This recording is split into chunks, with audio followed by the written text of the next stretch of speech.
Hey, so how I got into Cloudside. So this started, with Scott's baby, and it started with some songs he had written on acoustic guitar in his room, and that were kind of sitting around for a while, just his personal songs. And eventually, I had some free time to finally put some drums to it, and we said, "Yeah, let's give it a shot and let's mess around." And I think it happened. We were gonna jam one time some old stuff from an old previous band, and it turned out that we actually just spent all the whole practice, me and Scott practicing his songs, Cloudside, which wasn't called Cloudside, but that's another story back then. That's for the true fans to know the first name of this project. And then we played a quick gig, and just me and Scott just jam on stage, and people seemed to dig it. And we said, let's keep this thing going. And then it snowballed from there. We recorded with one of Scott's buddies who worked with him at the time, John Hobdy. Big John. And it went from there. And all of a sudden we had a demo, a 5-song demo, and we got hit up by the one and only Jeff Jackson, our good Poway buddy I grew up with. And I was like, yeah, let's see what happens with this. And he amazed the hell out of us and still continues it. And here we are with a full 4-piece band. I recruited my buddy, my good boy Obed, on bass. And then this thing is just taking off. It's morphing month by month. So we're quite proud of it. That's a good question. Excuse me.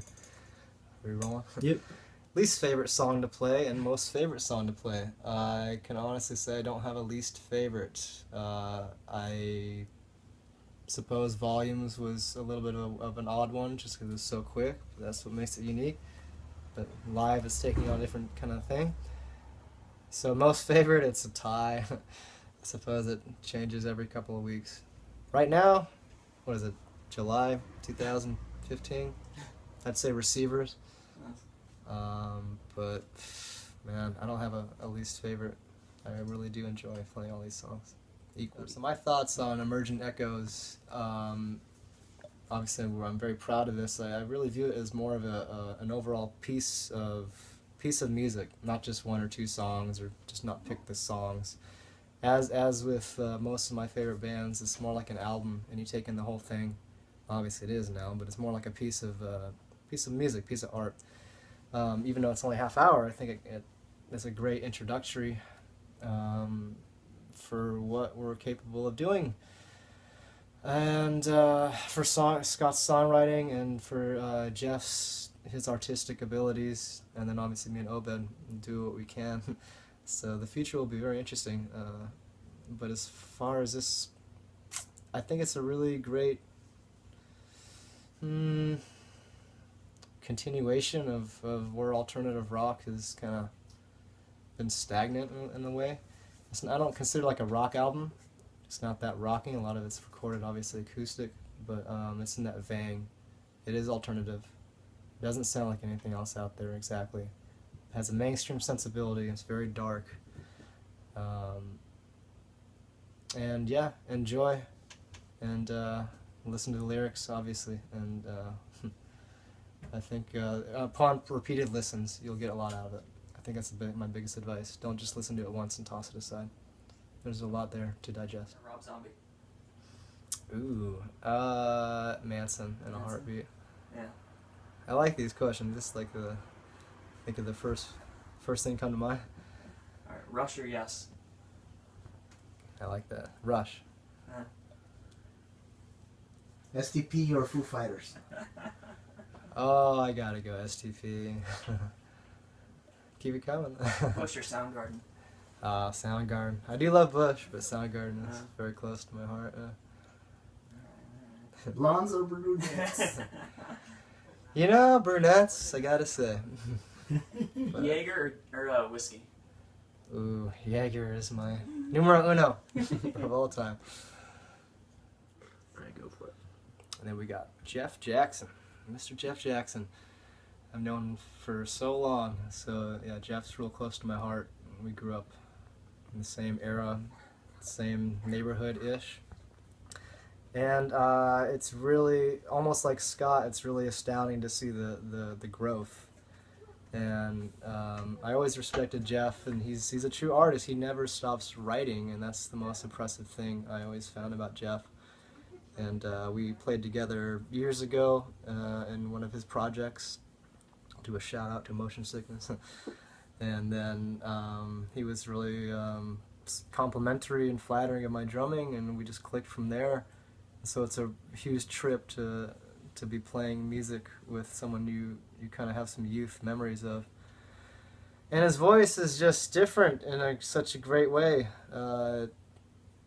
Listen to the album and tell me who that sounds like to you. It's incredible, I think.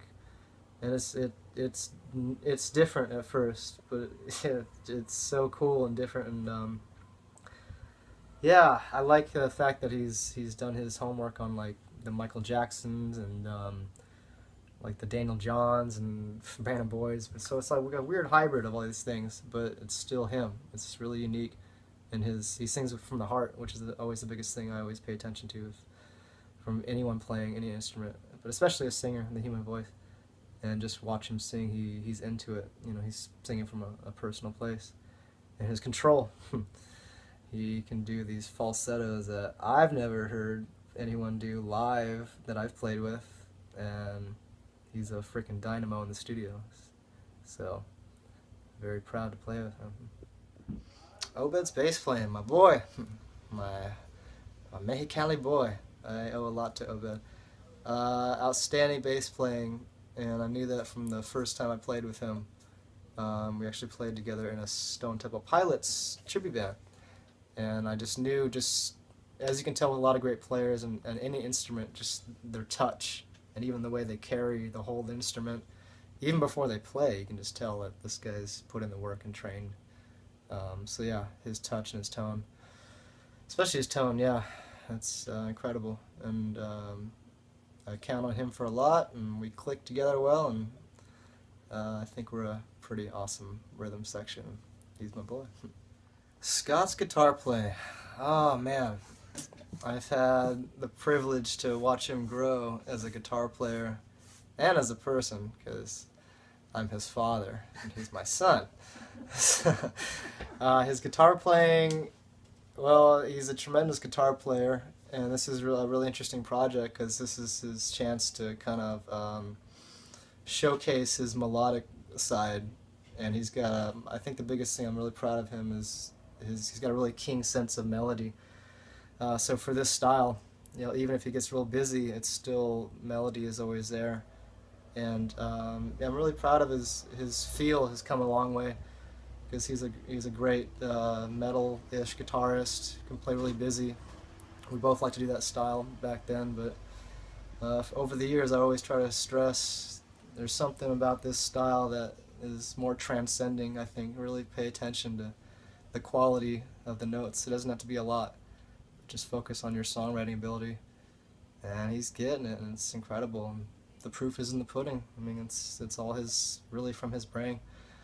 And the combination of Scott and Jeff is muy bueno. So it's a great team.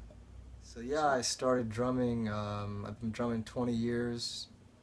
I'm formerly trained through like marching band stuff, did a lot of concert band, so a lot of drum rudiments. And I started off with my love for 90s rock. That's my youth. So I got to kind of trained on the awesome 90s drummers, the Matt Camerons, the Jimmy Chamberlains, all sorts of awesome guys. And then from there I developed my own kind of journey, learning all jazz and funk and metal and reggae and you name it. I went down that path. So that's what I strive to do, is to be really versatile, but have my home base, my main thing, like that I play with the most passion, is probably in the rock realm. And just learn, be a sponge every single day. Learn something new if you can. Never stop playing and learning.